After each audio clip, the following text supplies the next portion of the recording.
Hello y bienvenidos otra vez al Reconectando Conmigo podcast. Yo soy Rebe y hoy vamos a hablar sobre el hambre mental, ¿sí? Entonces, ¿qué es el hambre mental? El hambre mental son esta parte, ¿sí?, que nosotros como seres humanos tenemos y que tiene que quedar bastante claro.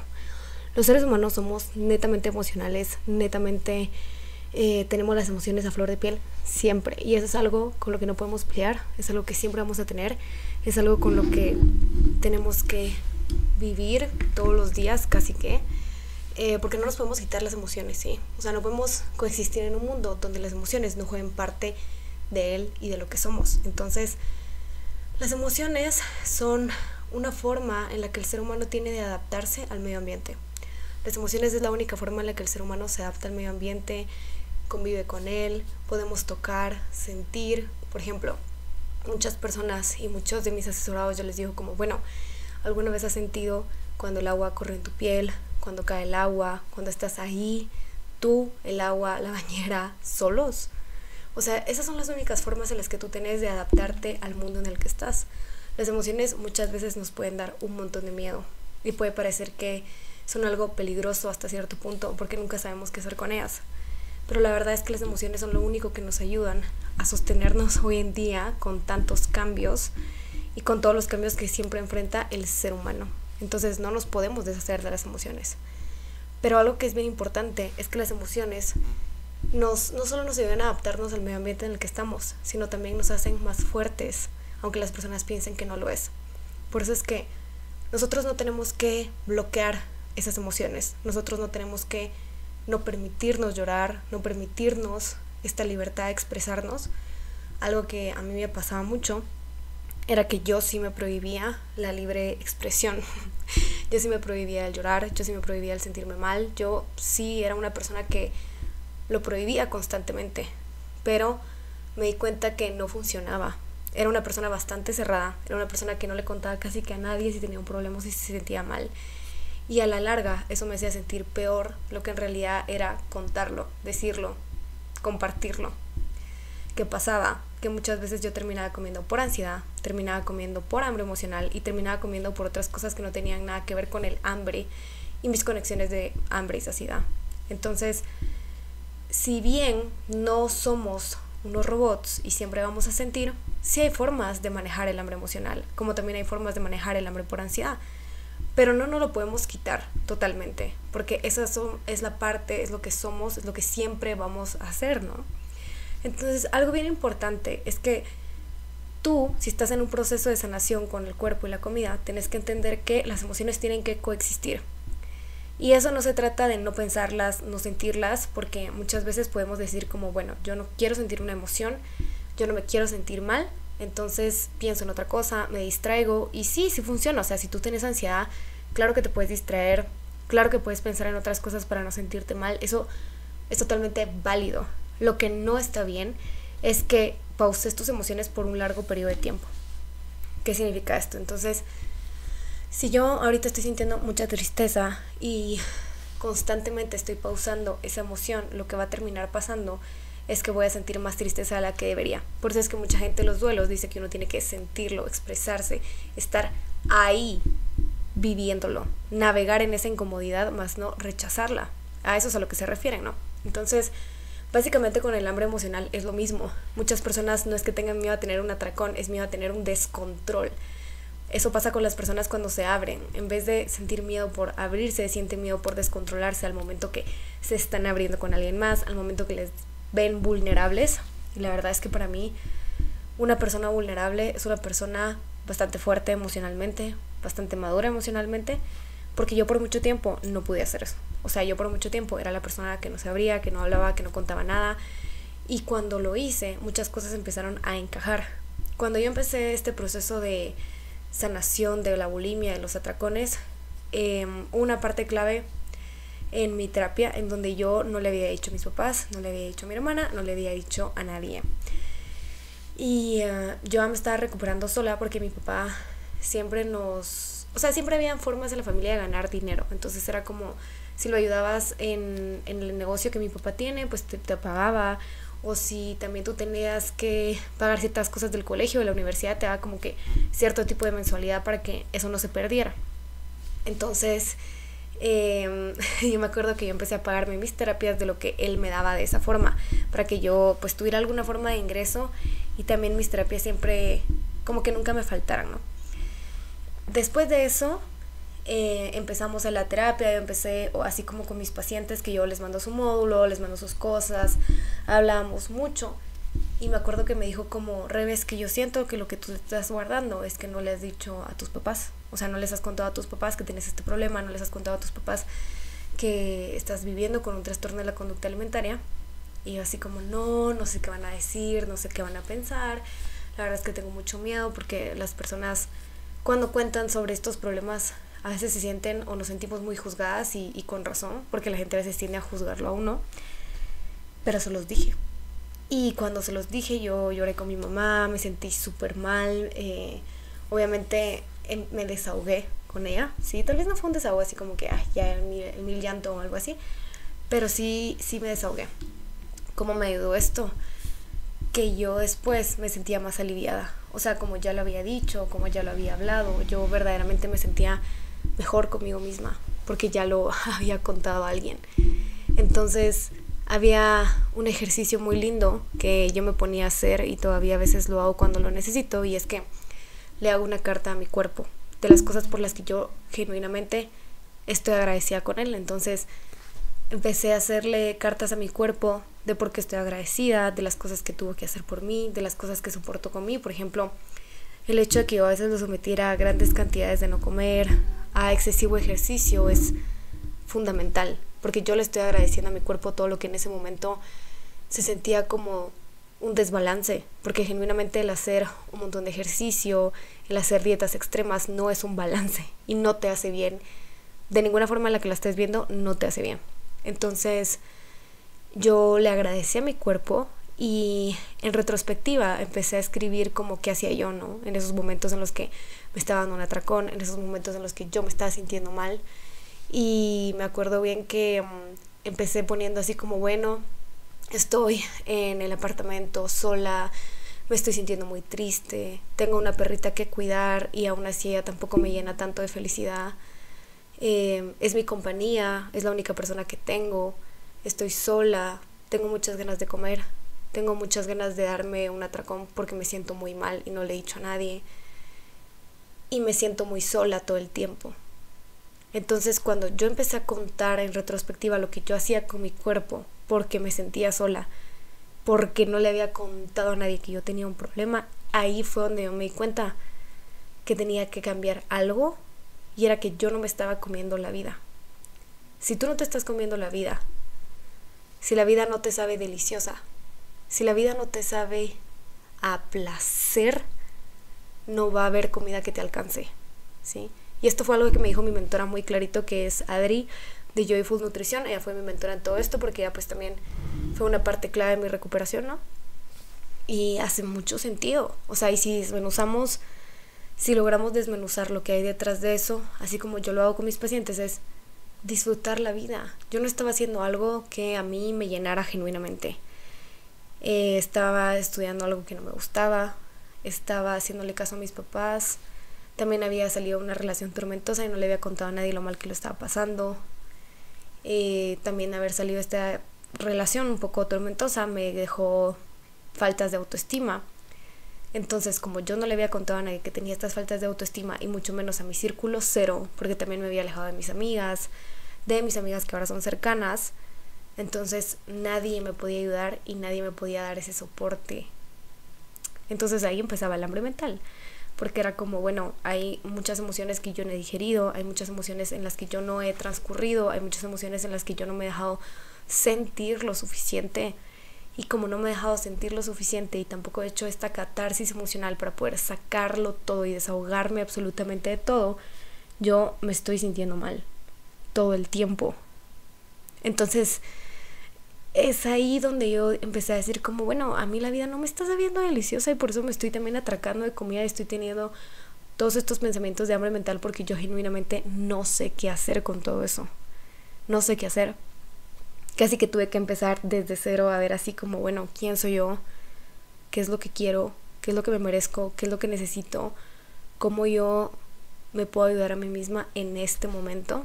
Que tampoco es fácil, o sea, porque mucha gente pues tal vez no puede cambiar tan radical de lo que está haciendo o tan radical de lo que se quiere dedicar o quiere estudiar. En ese momento pues yo estaba más pequeña porque estaba eligiendo qué estudiar.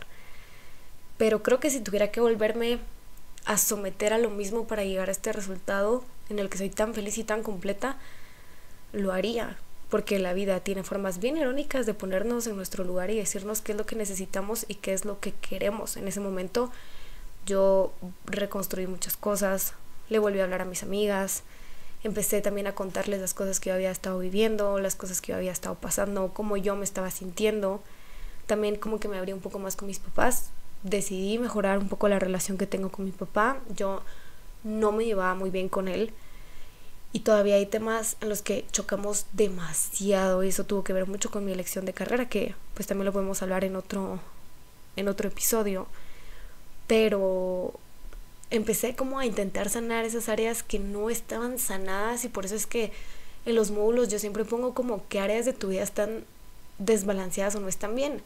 Luego yo también empecé a salir con otra persona que me estaba dando la atención que yo merecía, que me estaba dando las cosas que yo merecía en una relación, y los atracones también empezaron a disminuir y el hambre mental también empezó a disminuir, porque entonces ya había algo que sí me estaba saliendo bien, algo con lo que yo de verdad me sentía bien.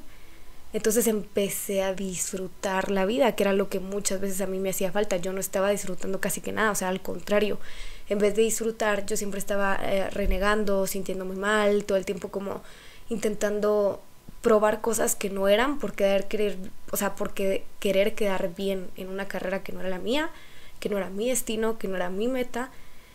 Y por otro lado, lo que la otra persona quiere o lo que las otras personas quieren o esperan de mí, como esa presión social de ya hiciste esto, ya estás pidiendo esto. Pero al final yo lo que siempre me dije, y todavía me lo digo cuando me topo con gente y me dice como, ahora qué estás haciendo, es que ahora te crees como que influencer y no sé qué, es como no, o sea, yo estoy intentando ayudar a la gente que en algún punto se sintió igual que mí y esa gente a mí no me da de comer. O sea, el ser vulnerable no tiene nada de malo, el ser vulnerable es ser fuerte, el llorar es ser valiente, el desahogarte es tener confianza en ti misma. Entonces empecé a darle la vuelta a lo que era verdaderamente desahogarse y ser una persona que es abierta con lo que le está pasando. Claro que a veces yo hablo demasiado y creo que me paso de ser abierta porque le cuento a cualquier persona lo que he vivido y lo que he atravesado, pero con eso yo me siento bien y con eso yo también afianzo un poco que la seguridad está dentro de mí y que tengo derecho a contar una historia, que tengo derecho a tener un lugar en este mundo, un lugar al cual habitar, un lugar al cual regresar, un lugar en el donde yo estoy. Y simplemente es escuchar qué te quiere decir esa hambre, qué te quiere decir esa hambre mental, esa hambre emocional que estás teniendo. Puede ser que esta hambre mental que estés teniendo es porque tienes miedo a otras cosas, es porque estás rechazando una emoción, es porque no te estás dejando ser vulnerable, es porque no estás dejando que una persona te vea. Y tú tienes que permitirte verte, independientemente de qué cuerpo tengas, independientemente de cómo te sientas, tienes que ocupar tu lugar en este mundo como tiene que ser, no importando qué sea. Algo que también me dijo mi psiquiatra y valoré mucho era como, ¿cómo querés servir y qué huella querés dejar en este mundo? Porque vamos a pasar por el mundo dejando ciertas huellas. Mi huella es que ningún adolescente se vuelva a sentir mal y piense en dejar de comer con tal de entrar en un canon de belleza o para salvarse. Porque el hambre mental no solo aparece cuando uno tiene cierto estereotipo de cuerpo en mente, sino hay otras cosas detrás. He atendido a muchas mujeres y hombres que han sufrido abuso en su casa, que han sido víctimas de negligencia paterna, que han sido abusadas y que eso les detona un trastorno de la conducta alimentaria. Obviamente, si tú estás dejando de comer y estás teniendo actos compensatorios, eso es autolesivo, esa es una autolesión. No importando qué trastorno sea, no importando si es trastorno de atracón, no importando si es anorexia nerviosa, bulimia, ortorexia, vigorexia, trastorno de imagen corporal, lacerarse, lastimarse. O sea, todo eso es una autolesión. Tú estás rechazando cierta parte de tu cuerpo, tú estás rechazando cierta parte de ti que está dentro de ti porque no soportas algo que te pasó a ti de pequeño, no estás soportando algo que te está pasando en el presente, o no estás soportando algo que te da miedo que pase en el futuro. Mucha gente le dice ansiedad, y sí, pero muchas otras veces es hambre mental. ¿De qué tiene hambre tu vida? Tu vida tiene hambre de cambiar de trabajo, tu vida tiene hambre de cambiarse de carrera, tu vida tiene hambre de hacer cosas nuevas, tu vida tiene hambre de ser vulnerable, de tener una pareja estable, de encontrarte con otra persona, de empezar a hacer las cosas que antes no hacías. Yo cuando tenía mi trastorno dejé de hacer muchas cosas que antes hacía. O sea, dejé de salir, dejé de convivir, también ya no me arreglaba tanto. Perdí ese lado como del fashion que a mí siempre me ha gustado, porque mi mamá siempre ha sido bien fashionista. O sea, siempre le ha gustado vestirse bien, ella sabe de marcas, ella sabe de ropa, ella sabe combinar, le gusta todo lo que es diseño. Este cuarto ella lo hizo, o sea, a ella le gusta eso. Entonces, de por sí, yo al verla arreglarse y maquillarse, a mí también me gustaba, maquillarme me gustaba mucho. Incluso antes de empezar este canal de podcast y de YouTube que tengo ahora, donde me mira la gente en vivo en el podcast, era como, yo quería hacer un canal de maquillaje, sí, porque me gustaba mucho. Y también lo dejé de hacer, o sea, me perdí mucho en ese proceso del hambre mental, porque yo estaba muy ocupada y tan centrada en que yo no quería tener atracones, pero que al mismo tiempo quería restringir, que no me daba cuenta que yo estaba perdiendo otras cosas que a mí me gustaban. Y no es que sea tu culpa, o sea, el trastorno hace eso. El trastorno constantemente siempre va a hacer cosas para que tú dejes de ser menos tú y todo el tiempo estés preocupada por lo que estás comiendo o por lo que estás ingiriendo. O sea, eso ya es algo así como que va a tener, ¿no? Y lo bonito de esto de sentir hambre emocional y de hambre mental es que tú tenés la oportunidad de conocerte y de verla como una señal. Ah, bueno, estoy teniendo hambre mental, no estoy teniendo hambre física, pero sí estoy teniendo hambre mental. Tengo mucho antojo de un chocolate, de una pizza, de hamburguesa. Si te has restringido, escucha bien, si te has restringido durante mucho tiempo, tenés que darte el permiso incondicional de comer sí o sí. Y lo he repetido en TikTok, lo he repetido en Instagram, lo he repetido en el podcast. No va a desaparecer el hambre mental hasta que tu cuerpo no sienta que le estás dando lo suficiente para él subsistir. Punto. Ahora bien, si ya sanaste esa parte y de vez en cuando tú estás teniendo hambre emocional, es una señal de que alguna emoción estás rechazando, de que algo no estás diciendo, de que algo tenés atorado en la garganta, que tenés que sacar y decir, ya sea una conversación difícil, ya sea cambiar de las cosas que estás haciendo hoy en día. Y es una forma bonita de reencontrarse y de buscarse a sí mismo en esta pelea que al final ni es pelea ni es que tú te estés convirtiendo en tu mejor versión, porque decir que vamos a hacer una mejor versión, decir que estamos en busca de una mejor versión, no está mal, pero a mí lo que me gusta es como estás buscando florecer, crecer, ser, vivir intuitivamente de otra forma, porque ya aprendiste que la forma en la que estabas viviendo antes no te funcionó. Entonces a veces el decir que estás en busca de es como rechazar las otras partes que te hicieron tú. Hubo mucho tiempo en el que yo rechacé mi trastorno y al mismo tiempo rechacé todo lo que tenía que ver con mi depresión y ansiedad, porque yo me sentía culpable hasta cierto punto de que por qué a mí me había tocado vivir eso. Porque no es algo lindo, porque es algo muy, muy feo, porque tener hambre todo el tiempo, soñar con comida y estarte purgando, estar haciendo cosas para, o sea, someter al cuerpo a excesivo ejercicio, o sea, ahora lo veo y digo, gracias cuerpo por todo lo que hiciste por mí, porque me veo a mí corriendo en el apartamento como loca, acabándome mi refri, acabándome mi alacena, la Pepa atrás mío viéndome vomitar. Son cosas dolorosas, porque yo amo a la Pepa. A la Pepa, si ustedes están en Instagram, saben quién es la Pepa, ¿sí? Es una Shih Tzu peluda, de pelo súper liso, tricolor, negro, café, beige, ¿sí? Y gris, blanco también tiene. Y yo digo, jamás la sometería a ella a verme pasar por eso otra vez. Era un perrito, era una cachorra, yo la estaba criando, ella teniendo que ver esas cosas, oírme vomitar. Obviamente la Pepa estaba ahí a mi lado y me hacía bastante bien, pero era como, bueno, gracias cuerpo por permitirme vivir eso. Gracias porque me sostuviste. Gracias porque el otro día no decías, no, ya no te levantes, quédate en la cama.